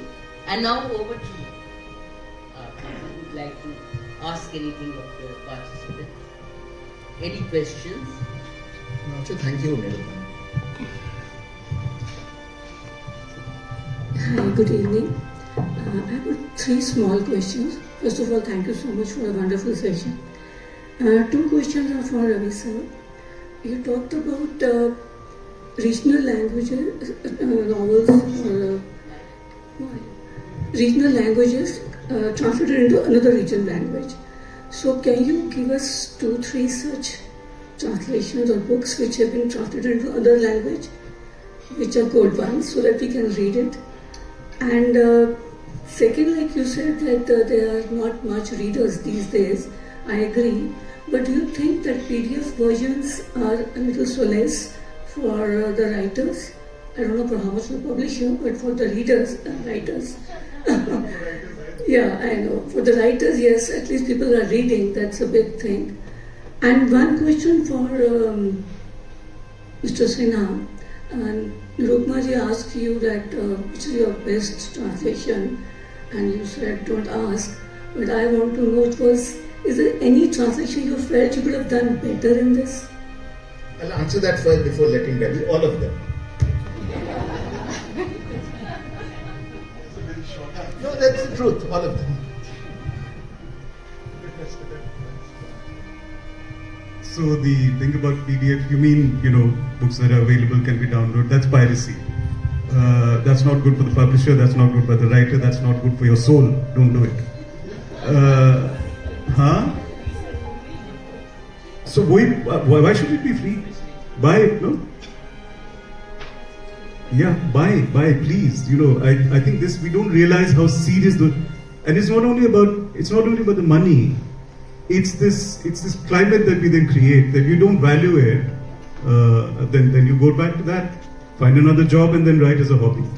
Which in any case I think is a good strategy, because writing, very few people will make money through writing. So that is one. The other thing you said about from one regional Indian language to another. Now here the problem is, if I don't like these things like mother tongue, motherland, whatever, but if you need to, then my mother tongue doesn't have a script. It's Kangli, which is the Kangla district of Himachal. So that's the outside of English. That's the one that I am most comfortable. And also that's I can't read my own. There isn't a script. I can read Hindi, but that again I wouldn't call a regional kind of language. And if there are translations, I read them in English. So I'm not the best person to answer this question. Maybe Nirupama can. This is an interesting question. I'm sure there are books like that also. But an anecdote I'll share. Gulzar Sahib, the poet, wanted Surjit Patar, the Punjabi poet, very well regarded in Punjab and outside, that I would want him to translate my poetry. So Patar's reply was, of course, you see, the script may be different, but Hindi, Urdu, Punjabi are related, you can understand what is being said. He said, I can transcribe it, but I won't translate it. So, but I'm sure there are such books. Some effort has to be made. There are quite a few. I mean, for example, you can read Perumal Murugan in Hindi today, or you can read him in Malayalam. You can read a number of. In fact, Malayalam is a very vibrant language in terms of receiving translations from other language, because it has the best reading culture in India. And therefore, people there read. In fact, it is said that Gabriel Garcia Marquez is the world's largest selling, is Kerala's largest selling writer. Or rather, the largest selling writer in Malayalam. In fact, Madhavan, the fiction writer in this story, it is said, because the way they read and the way they translate, I forget the name, their publisher, the famous publisher. DC Books. DC Books, So Madhavan's short story says, don't you know that Marquez is a Malayali writer? He's translated so quickly that they can't accept it from outside. And what you said, Javed Saab said, reading Dostoevsky. In Punjab, most of our writers of the, after, say, before independence and after, they had all read Russian literature in Gurmukhi, thanks to their propaganda of the Soviet Union. But the literature reached in Gurmukhi.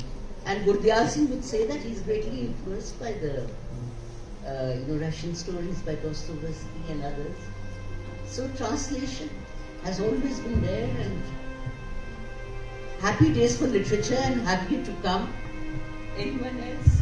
Yes, to the illustrious panel, particularly Javed साहब, किताबें पढ़ने का शौक कम होता जा रहा है और निरुपमा जी ने कहा कि घरों में जगह नहीं है, आप बुक शेल्फ्स नहीं पाते. ये क्या चीज़ है जिसे सेल्फ पब्लिशिंग कहते हैं? And that extends to mister Singh. Ravi ji, I'd like you to comment that vanity publishing, is it a malaise, plague, or is it just a fad and a trend? And for a small city like Chandigarh, which is still experiencing culture, how does this define the way forward with literature? Thank you.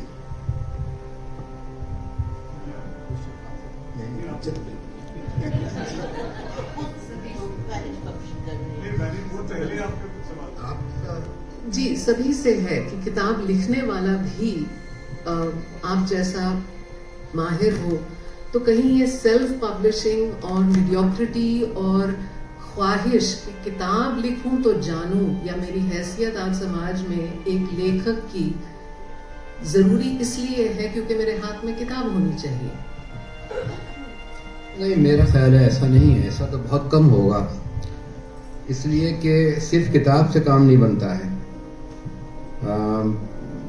आप कवियों के लिए कह सकती हैं ऐसी बात कि मैं चूँकि एक यूनिवर्सिटी में पढ़ाता हूँ और जो यूथ क्लास है, बिल्कुल जो यंगर जनरेशन है, वो जिस तरह से अपने एक्सपोजर के लिए शायरी की तरफ, और वो भी ख़ास तौर से मशायरे की शायरी, गज़ल की शायरी के लिए कि भाई हम भी शायर हैं, तो वो उसको एक्नॉलेजमेंट हो जाता है.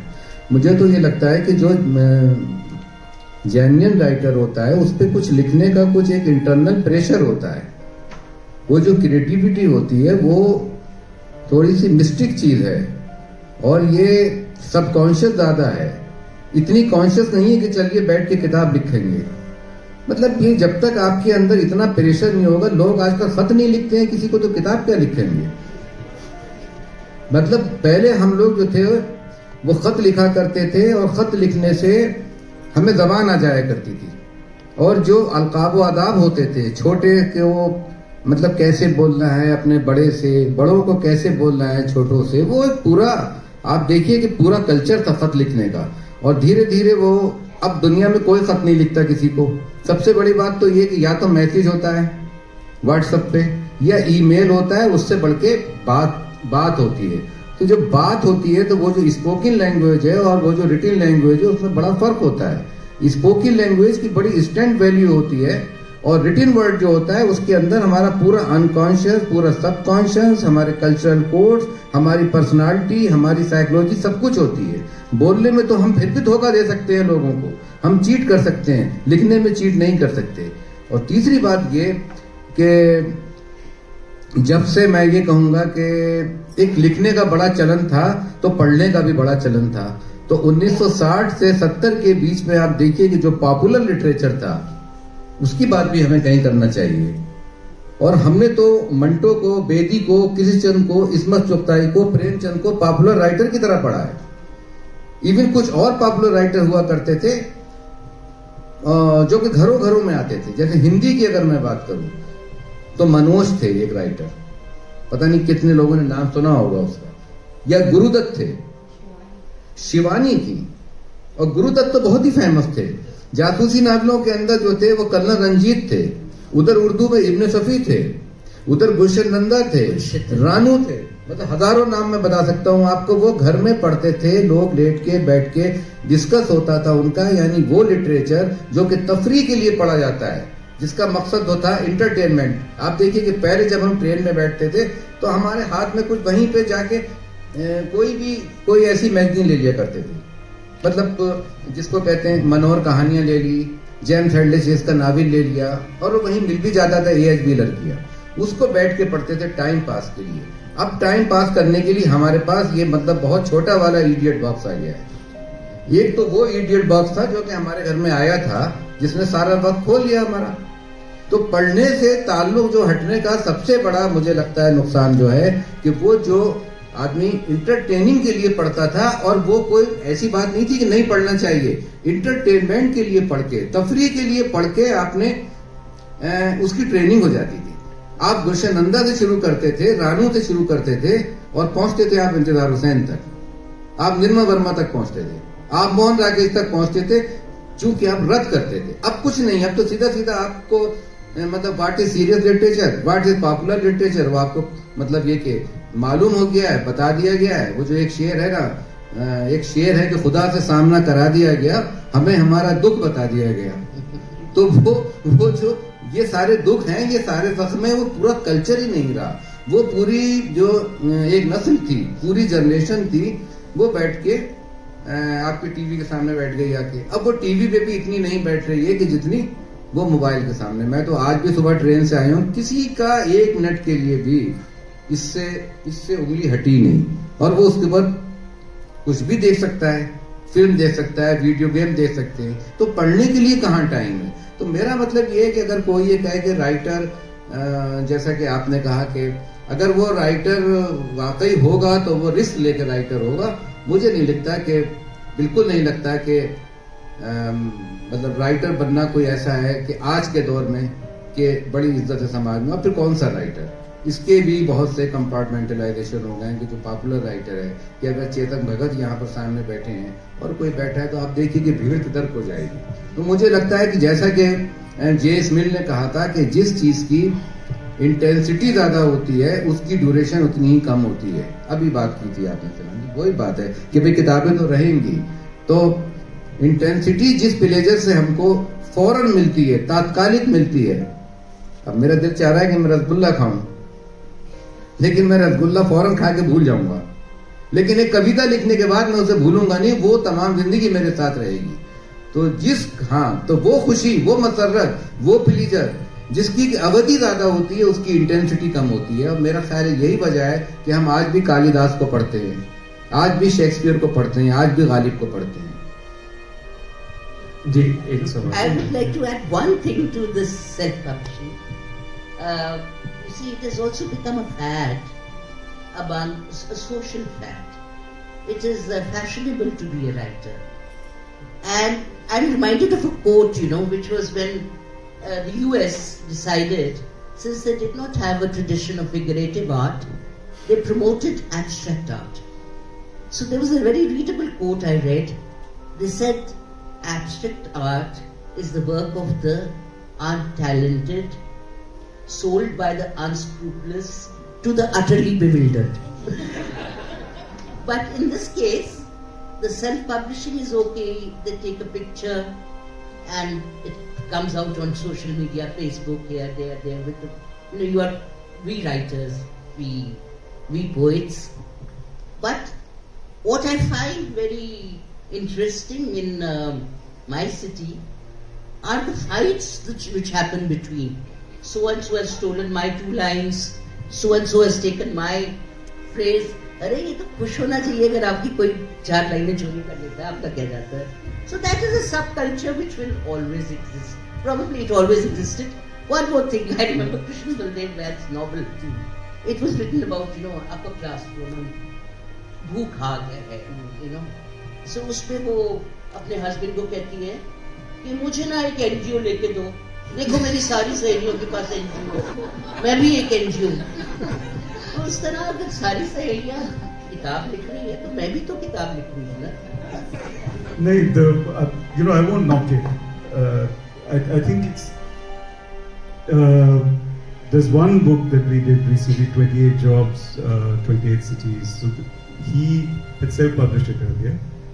It's a very, very good book. At the heart of it is he was in love with this girl when he was studying in IIT Madras, and Oriya boy, the high caste Oriya Hindu boy, falls in love with a Muslim girl.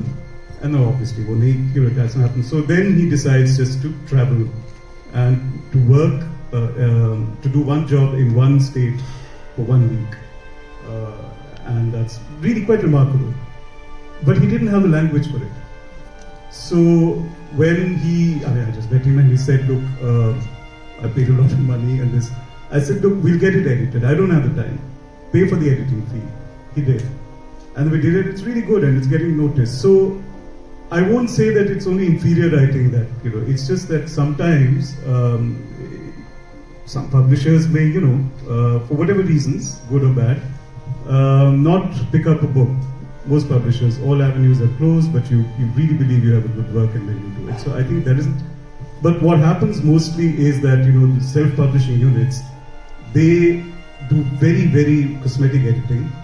And then a book which could have been good, not all books, but many of them could probably be better than what they are put out. So that's not good for generally, writing and reading. And the other thing which we haven't done that yet, but to friends and all, sometimes if you have the money, is what I tell people, fine, we'll fix your book and we'll publish it. Unfortunately, that hasn't happened yet, except for this one small case. We will do yours, but you will also give an equal amount as a grant to publish someone else's book. And I think that I'll encourage that. Wherever the money comes from, to promote good writing and to help publishing, and it's fine. That's something. Question. Well, it's a question and also a comment. I'm at the back. Yeah. So we are hearing. It's been a very rich discussion, and thank you for that. But we are hearing many different stories actually. So on the one hand is the lament that nobody is reading, and I'm sure that is also true. But sorry, I don't agree. You don't agree that nobody is reading? No. People are reading. It's more can is what. And also, historically, people who read and buy books have always been a minority. A minority, exactly. Yes. So, but there has been some talk of this, that there are not enough readers and bookshelves are disappearing. And on the other hand, we also know this, that people do want their books published via self-publishing. In fact, very young children are being pushed towards publishing books. So I'm wondering, and जैसे आपने कहा वो culture बदल गया है, culture नहीं रहा है. So the whole point of culture is that it is dynamic and it keeps changing, and perhaps the thing is that there are all of these things that private bookshelves in a certain class of home is disappearing, but we also know there's many more libraries that have come up. So maybe there's a class of readers who are accessing books and reading from common bookshelves. So this kind of like situation of flux, maybe the thing is for writers and people in the arts, and actually Arunava, I don't agree that a film and it's really about high culture and what is considered popular. Even films of a certain kind don't get the audiences, so the struggle is the same in that sense. So the question perhaps is more about like what is required to be able to respond to this situation, where maybe we have to communicate differently, because before the printing press there were other forms of communication, right? So maybe this is a time for us to actually think about that how do we reach out to it, because it's also true that having something in with your name on it is still prized. It's not that it's not. So there doesn't seem to be like one way of kind of coming out of this and saying like we need to push. I don't know if the publishing industry itself will all be able to provide writers the kind of money that they deserve. So then how do we like respond, and are there many ways in which we should respond, and how do we make place for the fact that perhaps our readers, particularly in English, are not the class of people that were reading earlier. Ding. That question is a brief for McKinsey to produce a 3-year project. It's not a panel answer.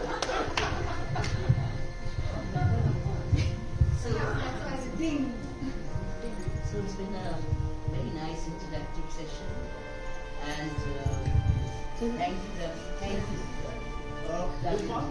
Niru ma'am, can I ask something? Yes, why not? If that bell doesn't scare us away. No, this is going to be short and sweet. I'm here at the back. बेहद शुक्रिया, बहुत खूबसूरत session है. खालिद साहब, आपसे मेरा एक छोटा सा सवाल है. आप कह रहे थे कि यूजुअली हम लोग पॉपुलर लिटरेचर पढ़ते हैं, हम लोग मुश्किल नुमा या हम सीरियस लिटरेचर नहीं पढ़ते हैं. तो आई थिंक काफी लोग इस बात से.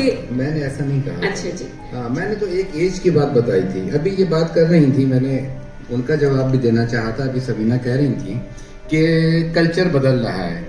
मैं कह रहा था कि पॉपुलर लिटरेचर, देखिए मैं ये मानता हूँ कि उर्दू में तो खत्म हो गया. मतलब पॉपुलर लिटरेचर जिसको कहते थे उसकी डेथ हो गई है बिल्कुल. अब क्या होता है कि हम सीधा सीधा मंटो को पढ़ना शुरू करते हैं बीए में आके. क्योंकि मैं एक यूनिवर्सिटी के अंदर पढ़ाता हूँ तो मुझे मालूम है कि जब वो बीए में उसके कोर्स के अंदर जब रखा होता है कोई भी उसकी मतलब कहानी तो उस वक्त पढ़ना उसको शुरू करता. अच्छा तो मंटो है. लेकिन एक जो ग्रूमिंग हुआ करती थी पॉपुलर लिटरेचर के जरिए, हमारे घर में तो मैं आपको बताऊं पर्सनल कि उसकी एक कहना चाहिए कि कलेक्टिव रीडिंग होती थी. बड़े मजे की बात ये थी कि घर में जो है कोई नया नावल या कोई मैगजीन आया है और एक आदमी पढ़ के सुनाने लगा और सब बैठे सुन रहे हैं, छोटे बच्चे बड़े. तो वो जो ट्रेनिंग होती थी उसका असर ये हुआ है कि जो रीडर है आज का, वो रीडर जो है वो एक बेजड़ का पौधा है. उसको अपनी ट्रेडिशन का कोई एहसास नहीं है, कोई सेंस ऑफ हिस्ट्री उसके अंदर नहीं है कि क्या पढ़कर आया. फिर जो कुछ है उसका अपना तजुर्बा नहीं है, फर्स्ट हैंड एक्सपीरियंस नहीं है उसका. फर्स्ट हैंड एक्सपीरियंस तो ये होता है कि मैं किसी राइटर को पढ़ता हूं और फिर मैं उसको रिजेक्ट करता हूं. अब तो क्रिटिक के कहने पे कहता हूं कि वो तो बेकार राइटर है, हम उसको पढ़ते ही नहीं. एक जमाने तक आप देखिए कि दोस्तोयेवस्की को पढ़ा ही नहीं गया, इन्हीं मंटो को कभी नहीं पढ़ा गया. मंटो को तो घर में रखने की भी बना दी थी. तो ये दो चीज होती है कि जो फर्स्ट हैंड एक्सपीरियंस है, मैं उसकी बात कह रहा हूँ. सीरियल लिटरेचर की तरफ मैंने तो उल्टी बात कही कि सीरियल लिटरेचर की तरफ जाना है हमको, लेकिन इसकी हदबंदियां भी कभी कभी जो है ब्लर्ड है बहुत. कहाँ से कोई सीरियल लिटरेचर शुरू होता है, कहाँ से नहीं होता है. अब गालिब उतने ही पॉपुलर है, उतने ही सीरियस है. बिल्कुल सही. लेकिन काफी लोग इस बात से इत्तेफाक रखते हैं कि ज्यादातर रीडिंग जो आजकल हो रही है वो पॉपुलर रीडिंग ही है. तो आपके हवाले से यहाँ पॉपुलर नहीं, मेरा ख्याल है पॉपुलर नहीं हो रही है. शायद दूसरा नाम मैं दूं. पॉपुलर से मैं थोड़ा सा कंफ्यूज हो रहा हूँ. पॉपुलर लिटरेचर तो खत्म हो गया. अच्छा, वो तो है नहीं. आप क्या नाम दूं? मैं ये कहता हूँ कि जर्नलिस्टिक राइटिंग हो रही है. टोटल जर्नलिस्टिक राइटिंग हो रही है. मतलब नावल के नाम पे फीचर लिखा जा रहा है अखबार का. जर्नलिज्म की जा रही है चूंकि, और जो कुछ सोशल रियलिज्म है, तो जैसा सोशल रियलिज्म है तो उसके लिए फिक्शन की जरूरत क्या है. फिर नावल लिखने की क्या जरूरत है जी. नावल में तो उसकी कहना चाहिए मेटामॉर्फोसिस होनी चाहिए ना. नावल में फिक्शन में जो रियलिटी होती है वो बिल्कुल वैसी नहीं होती, उसको तो इन्वर्टेड करके देखना होता है. तो मुझे ये लगता है कि भाई अखबार की रिपोर्ट जैसे लिखी जा रही है, ज्यादातर की बात कर रहा हूँ मैं, वरना इसी दुनिया में बहुत अच्छे राइटर. आपने कहा कि ज्यादातर लिखा जा रहा है, तो ज्यादातर तो यही हुआ है कि चीजें जरा सी कुछ भी कॉम्प्लीमेंट मतलब उलझावा नहीं होता है कहीं, लेकिन मेटाफर क्या है या पोएटिक टूल क्या है या कोट्स क्या है, सिंबल क्या है, इसकी तरफ कोई ध्यान अब नहीं है. तो वो क्या है कि बिल्कुल एक, मैं तो कहता हूँ अरे हमारी समझ में नहीं आया. अरे भाई अदब तो है, लिटरेचर जो है समझ में आने वाली चीज इतनी नहीं है, माफ कीजिएगा, जितनी की महसूस करने वाली चीज है. अरे समझ में तो हमारे मैथमेटिक्स भी नहीं आती है. कोई मैथमेटिक्स का सवाल है कि समझ में नहीं आया, ये कहानी समझ में नहीं आई हमारे. अरे भाई आप राइटर आपको समझाने के लिए थोड़ी लिख रहा है, मगर महसूस तो करिए. अगर अपनी पांचों इंद्रियों के साथ, सेंस डेटा के साथ, आप ईमानदारी के साथ राइटर के साथ शरीक होंगे, भागीदारी करेंगे उसके दुख और उसके कर्म में, तो जरूर उसको आप फील करेंगे. और मुझे लगता है कि फील करना ज्यादा जरूरी है. जैसे कि मोहब्बत होती है, प्यार होता है. प्यार तो इतनी अजीबोगरीब चीज है, आज तक किसी की समझ में नहीं आया, मगर कमबख्त हो जाता है. पर खालिद जी एक आखिरी सवाल, इससे पहले कि सब चाय की तलब लगी है सबको जी, तो एक आखिरी सवाल यहाँ पीछे भी दिख जाऊंगी आपको जी. And open to the panel, to the okay, Nirupma ma'am just kidding you. Open to the panel and Khalid जी आपसे, आजकल जैसी हमारी सियासत है, उर्दू के साथ काफी मतभेद है, दुखी करते हैं, दबाव में है भाषा और सियासत में लड़ाई रहती है. तो उसके बारे में जो उर्दू राइटर्स हैं, क्या वो फील करते हैं बीइंग ऑनर्ड? क्योंकि पढ़ेंगे तब जब लिखने वाला होगा। हाँ, लेकिन देखिए, लिखेगा भी तब जबकि पढ़ने वाला होगा। बहुत, बल्कि ये ज्यादा जरूरी है। हम तो लिखना ही बंद कर देंगे अगर पढ़ने वाला नहीं होगा तो। और आपकी इस लड़ाई में आगे कैसे चलेंगे? मतलब कोई लड़ाई नहीं है। देखिए, पॉलिटिक्स है लैंग्वेज की। पॉलिटिक्स ऑफ लैंग्वेज हमेशा से रही है, और सिर्फ उर्दू के साथ नहीं रही है। अगर आप देखें तो नॉर्थ और साउथ के झगड़े, लैंग्वेज के झगड़े होते आए हैं। मुझे लगता है कि उर्दू को पढ़ना लोगों ने छोड़ दिया है, और उनको उर्दू पढ़ना चाहिए। और बल्कि मैं तो कहता हूँ कि कोई भी लैंग्वेज पढ़ना चाहिए। लैंग्वेज ही में तो सब कुछ है। मतलब विटिंगस्टाइन ने यही तो कहा था कि मेरी दुनिया की जो हुदूद है, उसने कहा था the limitation of my world are the limitation of my language. तो मैं इस दुनिया के बारे में कोई ना कोई लैंग्वेज सीखी है। मुझे लगता है कि अगर मैं उर्दू का राइटर हूँ बहुत अच्छी बात है, लेकिन अगर मुझे राइटर बनना मेरे मुकद्दर में होता ही तो हो सकता है कि मैं और किसी ज़बान का राइटर होता, तो मुझे नहीं लगता। लेकिन बाकी ये मैं आपकी बात मानता हूँ कि पॉलिटिक्स ऑफ लैंग्वेज है, और उससे जो निपटा जाएगा वो सरकारी लेवल पे नहीं निपटा जा सकता। वो हमें खुद से कोशिश करनी होगी। अगर कोई ज़बान को हम ये मानते हैं कि हमारा सरमाया है, या उसमें वो उसकी एक बहुत ही एक रिवायत चली आ रही है, रिच ट्रेडिशन चली आ रही है, तो उसको बचाने की हमें ही कोशिश करना चाहिए। तो उसके लिए ये होगा कि भाई उर्दू पढ़ना पढ़ाना तो होगा ही, और अगर उर्दू नहीं पढ़ना पढ़ाना होगा तो अगर उर्दू को बिल्कुल एक, मुझे हंसी आती है, मजहबी लैंग्वेज की तरह मान लिया लोगों ने, माफ कीजिएगा, जैसे एक खास तबके की, एक खास मजहब की, साफ कहिए मुसलमानों की, मुस्लिमों की जबान है उर्दू। ये जो गलतफहमी पैदा हुई है कि मुस्लिमों की जबान है, इसने ये प्रॉब्लम पैदा की है, क्योंकि इस झूठ के ऊपर दोनों पार्टियों ने यकीन किया है। यानी दोनों रुख हैं, ये भी है, ये भी है। अभी जो बात हो रही थी। शुक्रिया। By the way, just to let everyone know that the biggest effort on the internet to get the literature out of in any one language to people is in Urdu. It's called Rektha, and it's a phenomenally powerful and successful movement. So, it's all there. For everything that we see, there's also someone pushing back. Thank you. Thank you very much.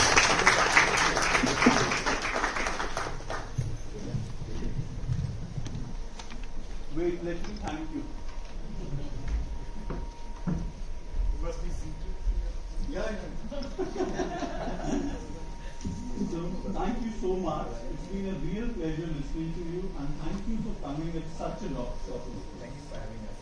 It's been a pleasure for all of us. Thank you. The next session is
what is your first reaction regarding the recent phenomenon, ChatGPT?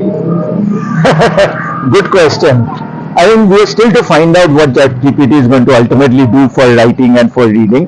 But these are very interesting times, and I expect to see some collaboration between humans and ChatGPT. Let's see what comes out of it, and more importantly, ever tried or never? I've tried.